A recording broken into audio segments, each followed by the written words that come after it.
Good afternoon, everyone. Today we will delve into a critical economic discourse spurred by the paper titled The China Shock, Learning from Labor Market Adjustment to Large Changes in Trade. So the term China Shock encapsulates the seismic shift that in all of global trade dynamics following China's ascension as a major player in the global economy. The phenomenon is largely characterized by a substantial surge in U.S. imports of Chinese goods over the years, especially in the last, obviously, 20 years. China's rapid economic growth and ascension to World Trade Organization in 2001 catalyzed its emergence as a significant economic powerhouse. The opening up of trade channels and the comparative advantages that China held in manufacturing led to an influx of Chinese goods, especially into the U.S. market. And this period was marked by an increase of global trade, economic integration, and shifting of manufacturing bases to regions with lower product costs. The influx of Chinese imports significantly altered global trade patterns, marking an epochal shift. The U.S., being a major partner, was considerably impacted. The China shock is not just a narrative of increased trade volumes, it is a story of how sudden exposure to foreign competition jolted the U.S. labor market, with ramifications extending to wage levels, employment rates, and regional economic dynamics. Traditionally, the economic theories posited that labor markets would quickly adjust to such trade shocks. However, the China shock challenged this received, wisdom. It revealed that there was a much slower adjustment process, and this slow adjustment had huge implications on local labor markets, especially those concentrated with industries directly exposed to this foreign competition. So as we venture deeper into this discussion, we will explore, just as an introduction, the nuanced impacts of the China shocks on both local and national labor markets. And the paper sheds light on the broader discourse surrounding globalization, trade policies, socioeconomic implications. Okay. As a quick introduction, this was the data used in the paper. As we delve deeper into these economic shifts precipitated by the China shock, it's imperative to understand the magnitude and rapidity of these changes. The graph on this slide illustrates the dramatic increase in China exports to the US over a span of years, making a substantial shift in global trade dynamics. The x-axis represents the years, while the y-axis represents the value of Chinese exports to the US in billions of dollars. The steep upward trajectory showcases the rapid increase in trade volume. This graphical representation explains the sudden and significant influx of Chinese goods into the US market. And now, transitioning our focus from global trade to domestic labor markets, this surge in imports had a ripple effect. The immediate implication was felt in the manufacturing sector, which faced stiff competition from cheaper Chinese goods. Many manufacturing entities found it challenging to compete, leading to a factory closure and job losses.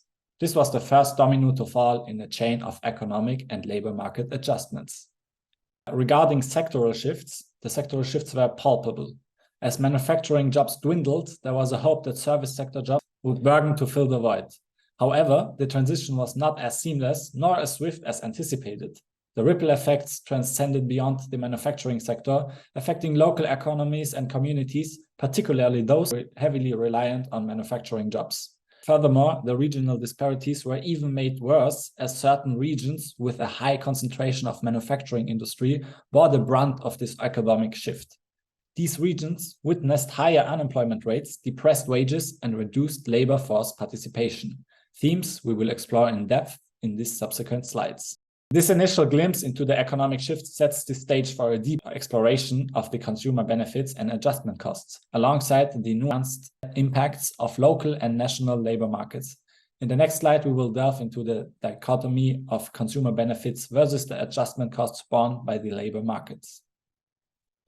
All right, so regarding consumer benefits, one of the heralded merits of expanded trade is the consumer benefits it gives rise to.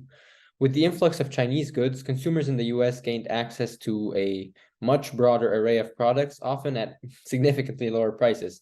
This price reduction stems from the cost advantage that the Chinese manufacturers have, particularly from lower labor costs. And moreover, the competition spurred by foreign imports can foster efficiency and innovation among even domestic producers, which further benefits consumers. There were numerous studies that have also quantified these consumer benefits.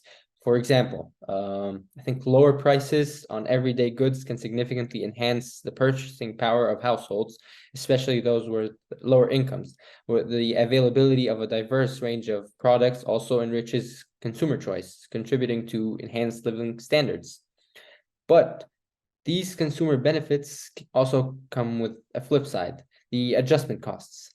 So the China shock precipitated substantial adjustment costs coming from local labor markets, especially, particularly those with a high concentration of industries exposed to foreign competitions. So as we previously discussed, the surge in Chinese imports led to job losses, especially in the manufacturing sector. But these adjustment costs manifest in various forms, as like unemployment, depressed wages, reduced labor force participation, and also community destabilization. So in regions heavily reliant on affected industries, this was a very common thing that happened. The distributional consequences are significant, with some demographic groups and regions shouldering a disproportionate share of these costs, which we will explore which demographics and regions were affected the most.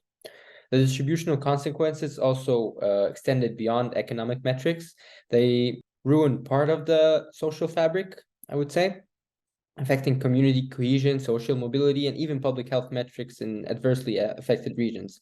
This highlights the multidimensional impact of trade shocks and underscores the importance of understanding and mitigating these adjustment costs. So now on to the local labor market adjustments. It's important to understand the human aspect of the economic narrative that was unraveling. And the China shock, while bringing forth consumer benefits, also ushered in a period of economic hardships for many American workers, particularly in regions with industry directly exposed to Chinese competition. The figure on this slide illustrates the wage depression experienced in those regions, as seen in annual wage/salary increments per adults. The downward trajectory of average wages over the time underscores the economic distress borne by workers, and lower wages often translate to a reduced standard of living, impacting not just individuals, but entire communities. Right above that, one can see the rise in unemployment rates in the affected regions. The sudden surge in unemployment, particularly in the manufacturing sector, reflects the immediate dislocation caused by the influx of cheaper Chinese goods. This is a stark manifestation of the adjustment costs we discussed in the previous slide. On the right-hand side, the figure showcases the trend of reduced labor force participation. As jobs dwindled and wages depressed, many individuals were discouraged from participating in the labor force. Okay, beyond these graphical representations, the paper also discussed the concept of job churning, which is the phenomenon of individuals transitioning between jobs, often at lower wages. This churning, coupled with periods of unemployment, leads to reduced lifetime income for many workers. And the precarious nature of employment during this period also led to a lack of job security, adding to the financial stress of affected households. All right. So regarding regional disparities that I discussed in 2 slides ago, the regional disparities were actually very big. So if we check the graph over here, or the image, we can see how colors show which areas were most affected by China's rise based on the increase in Chinese imports per worker in each area from 1990 to 2007. Additionally, we can also, on the left, check which industries have been affected the most. Now, as we go into the academic part of the China shock paper, it's pivotal to understand the concepts of correlation and causation. So correlation, as we have learned in this class, is the relationship between variables, while causation implies a direct cause-effect relationship. The paper aims to establish causation between the China shock and the observed labor market adjustments, going beyond mere correlation analysis. So the author employs robust methodologies to decipher the causal relationship. They utilize instrumental variables techniques to address indigeneity concerns, as well as ensuring the relationship observed is causal and not spurious. The instrumental variable helps isolate the impact of Chinese import exposure from other unobserved factors that could affect labor market outcomes.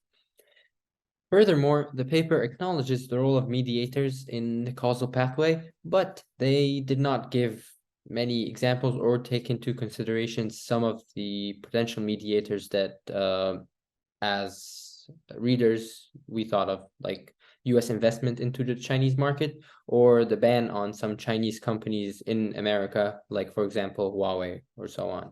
What the paper did account for was workers' local labor market employment, also initial industry of employment, as well as starting employer. Okay, now we're going to bias and fairness. And it's essential to recognize that any empirical analysis, including the China shock paper, may harbor biases that could affect the findings. And in the specific paper, the China shock, the authors took meticulous steps to mitigate potential biases, employing robust frameworks as discussed in the previous slide. However, the potential for bias, such as selection bias or omitted variable bias, is always there. The authors might address potential biases by employing instrumental variable techniques and controlling for confounders, among other methods. These steps aim to ensure that the causal relationships identified are genuine and not artifacts of biases or spurious correlations. So transitioning to fairness considerations, the China shock paper sheds light on the consequences of trade shocks. The labor market adjustment observed post the China shock had different impacts across different demographic groups and regions, raising crucial questions about fairness.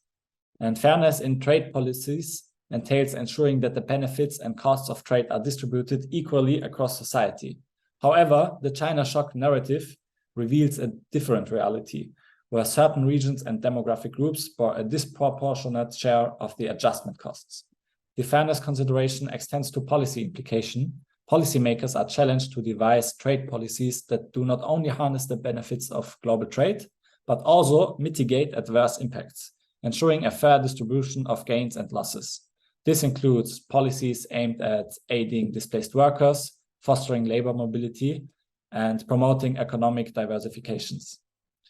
Lastly, just as key takeaways, I think the China shock paper provided a nuanced analysis of the labor market adjustments to large changes in trade, exemplified by the surge in Chinese imports. It challenges traditional economic assumptions, revealing a much slower adjustment process with profound implications on local labor markets, particularly those concentrated with industries directly exposed to this foreign competition. The broader impact of the China shock is multifaceted, affecting not only economic metrics such as employment, wages, but also social dynamics within affected communities. The paper also shines a light on the consequences of trade, urging a reevaluation of the prevailing narratives surrounding globalization and trade liberalization. Regarding policy implications, the findings, I think, underscore the imperative for equitable trade policies that consider consequences on the affected communities more than just companies or so on. And I think it calls for policies aimed at aiding displaced workers, as well as helping with labor mobility and promoting economic diversification overall. Another thing is future research, which is that I think that the paper propels the academic and policy discourse forward, advocating for a more holistic understanding of the cost and benefits of trade, and also setting a robust agenda for future research in the realms of trade and labor economics. As a final reflection, and maybe a little bit of a criticism for the paper, I think that they should take more in consideration confounders as well as mediators, because some of the causal relationships could have had many other factors that potentially could produce not necessarily different conclusions, but give a bigger and wider context to the conclusions. Finally, I appreciate your attention throughout this presentation.